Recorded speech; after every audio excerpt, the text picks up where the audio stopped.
Greetings, humans on the internet. Marijuana guy. Here, and welcome to the second episode of my UFC prospect series, where I analyze an up-and-coming fighter in the UFC and see how they match up with the rest of the division. Today, I'll be going over heavyweight prospect Cyril Gane. Cyril Gane is very likely the scariest prospect on the UFC roster today.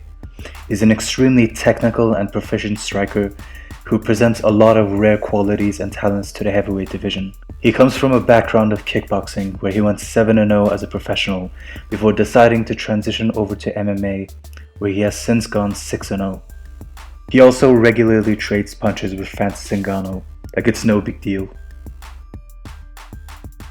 When you watch Cyril Gane, the absolute first thing that stands out about him is his movement.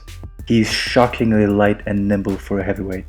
Always on the balls of his feet, great at moving in and out, taking angles and switching stances. He has a very bladed, hands-down, taekwondo-esque stance, which tends to sacrifice lateral movement for very effective linear movement. But Cyril Gane works around this by balancing his weight equally on both of his legs and using L steps, V steps, and other maneuvers.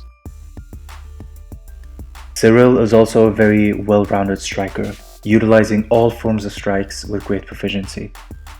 Straight punches, looping punches, kicks, knees, he can do it all from any range with perfect technique.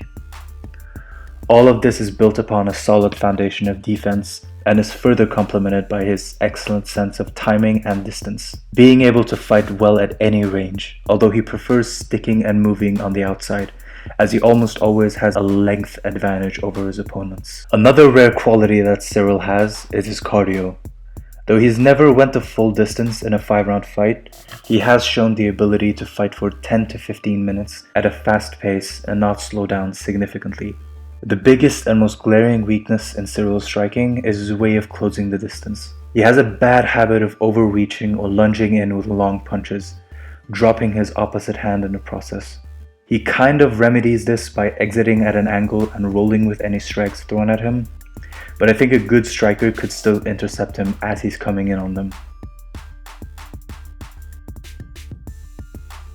The rest of his arsenal is very underdeveloped compared to his striking, which should be expected considering his limited experience in mixed martial arts. The only notable aspects of his grappling are his clinch and submissions. He has an extremely offensive ground game, which has led to 3 submission wins under his record, including wins over much more experienced grapplers such as Rafael Pessoa.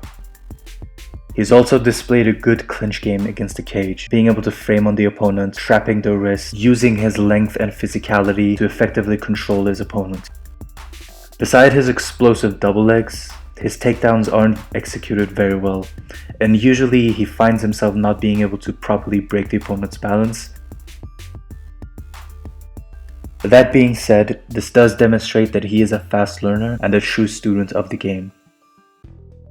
So to recap, Cyril Gane is a very proficient and technical striker with many qualities and talents that are extremely rare to find at his weight class. His grappling is largely unexplored and underdeveloped compared to his striking. However, he has shown the desire and determination to improve as a martial artist. Now regarding his future placement in the heavyweight rankings, I easily believe that Cyril has the potential to be a strong top 5 contender, if not the champion of the division. I think he matches up very well with the great majority of fighters at heavyweight, and I think his rise in the division will be facilitated by some of the older fighters either retiring or passing the torch onto the next generation of heavyweight contenders. However, all of this is contingent upon Cyril to stay healthy, keep fighting, and continuing to improve as a fighter and as an athlete. If you haven't already, make sure to check out the previous episode of the series. And if you like the content, then make sure to subscribe. Have a good day.